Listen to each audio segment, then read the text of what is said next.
मंडळी एवढी 83 वर्षाची, आपले वडील जर रात्रंदिवस लोकांसाठी असूनही हा महाराष्ट्र पिंजून काढत असतील आणि तुम्ही त्यांनाच विचारता, ह्याच्यावरून कळतं की तुमचे संस्कार किती आहेत, तुम्हाला कशी घरात शिकवण मिळते.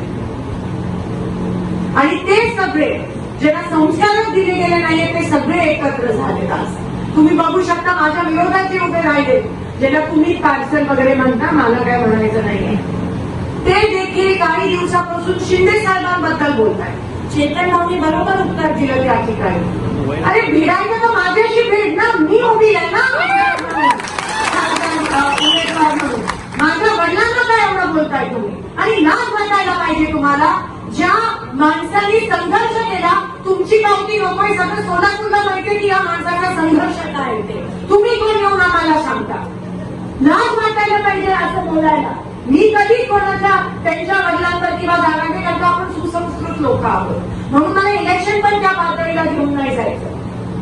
मी उमेदवार आहे, ते उभे नाही आले, भिडायचं तर माझ्या कामाबद्दल बोला. 15 वर्ष उगाच नाही माझ्या लोकांनी मला निवडून आणलं, तो पण संघर्ष होता. आणि तुम्ही म्हणताय संघर्ष नाही म्हणजे तुम्ही माझ्या लोकांना अपमानित करताय, मला नाही. कारण का आमची लोक कामाला बघूनच निवडणुकीत मतदान करतात, दुसरी गोष्ट कोणती गोष्ट बघत नाही त्या ठिकाणी.